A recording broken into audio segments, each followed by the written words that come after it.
James Turner for the untouchable true school sports. Let's go, baby. Bow! Be careful what you wish for because it can become a reality. Yeah. The Untouchable True School Sports Empire proudly presents something the boxing games are missing. Hey, what's going on? It's your boy BT. I came here to talk some boxing with the thousands of True School Sports subscribers. All right, so let's talk some Subriel Matias because he's had a wild year this year. You know, his career, his boxing career is a classic case of just how cold this sport can be and how things can go from good to bad real quickly. Because at the beginning of this year, a lot of people were calling, and me myself included, a lot of us were saying that Subriel Matias could quite possibly be the best fighter in the world at 140. And there were calls for him to fight the likes of Teofimo Lopez, Devin Haney, and all the champions. And a lot of these guys, they didn't want to fight him. Let's just be real. People want to have revisionist history and say that, oh, he wasn't that good. These guys would have beat him, but you don't get credit for fights you didn't take. That's a true school sports boxing principle. That's one of the boxing gospels of true school sports. You don't get credit for fights you didn't take, you know? So that being said, he had a fight, he had his return fight, and it was on an obscure pay-per-view in Puerto Rico. It was like $39.99. He fought the hard-punching Mexican Roberto Ramirez, and it was a fun fight while it lasted.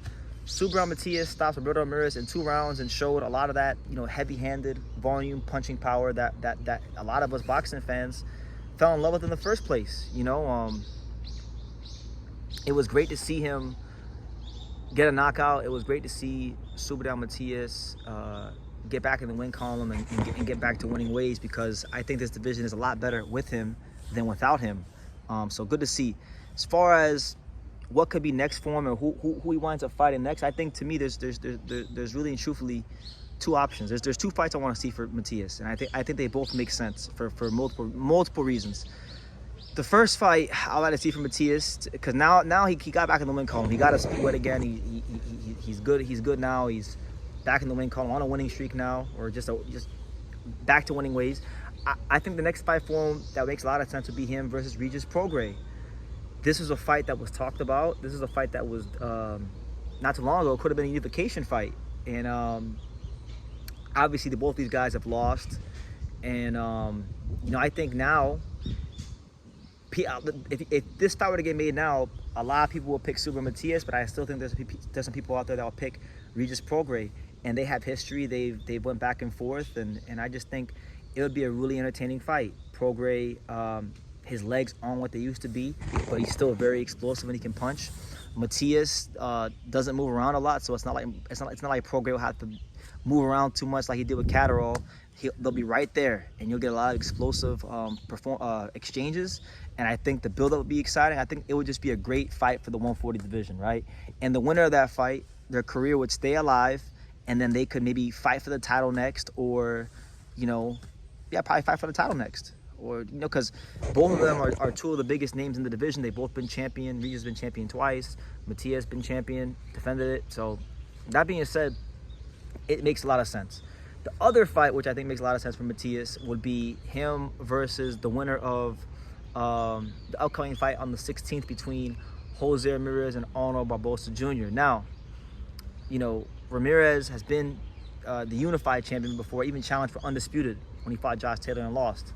Barbosa never had a shot at the title, but has been one of the top contenders for a long time. I think Matias against the winner of that fight makes a lot of sense, because both of those guys are 2 of the most established fighters in the weight class, and I think he'd have a tough time against both of them. You know, Ramirez, I think, is probably I think he's more passive than Matias is, but Ramirez is still he's been in a lot of fights, seen a lot of styles. You can't ever count him out. And then Barbosa doesn't really do anything great. Like, he's not a big puncher. He's not exceptionally fast. He's not like a world-class athletic fighter, but he's just very well-rounded. He's like a 7 or 7.5 around the board. Maybe an 8 in like one category, but a 7 to 7.5 everywhere else. You know, he's just very well-rounded, consistent, steady fighter. So I think that's a winnable fight. I think Barbosa or Ramirez, one of those 2 is ranked like 3 or 4 in the in the IBF. Matias is ranked number 5. So a win against one of those guys, it would put him right there to potentially fight the winner of the fight between Richard Hitchens, the guy who ducked him, or Liam Parle, the guy who beat him. So either way, I think Matias fighting again for the IBF title makes a lot of sense. But he has to actually do his job and get back in the win column against another guy of a high caliber, another guy with a name. He's done the first part, which is get back in the win column, period. Now the next part is, okay, get back in the win column against somebody with the name. So whether it's the Ramirez-Barbosa winner, or whether it's, Regis Prograis, I think a win against either one of those two would be enough for Matias to campaign and lobby for a title shot against the Parle versus Hitchens winner. And personally, I think Liam Parle is going to beat Hitchens. So in my mind, he'd have to beat the guy that beat him again. But if it look, it would be comedy. I kind of just for the giggles of it all, I wouldn't mind seeing Hitchens win against Parle, and then Matias beat the Ramirez Barbosa winner, right? Matias could be, get a slight increase in ranking. Maybe he goes from 5 to 3 or 4, and then I'd love to see Matias be in position to fight Richard Hitchens. That would be hilarious. That would be theater. I would like to see how Hitchens would now handle Subriel Matias and taking that fight with the roles reversed, because last time he was saying he didn't want to fight Matias because of the IBF rehydration clause and this, that, and the third. But the minute Matias lost that belt to Liam Parle, and the Liam Parle fight was presented to him, all of a sudden the IBF rehydration clause isn't a problem for him. So I'd like to see if the IBF rehydration clause would be a problem for him now that he's the champion and not the challenger, We'll see. But nonetheless, those are my current thoughts on Matias. Good to see him back in the win column, and hopefully he can continue to win and be relevant in this division, because 140 is better with him than without him. And I will stand on that statement to the end of time. So yeah. Leave your comments down below. What do you guys think? Who do you guys think Matias should fight next? What did you make of his fight against Roberto Ramirez, in which he scored a second-round stoppage?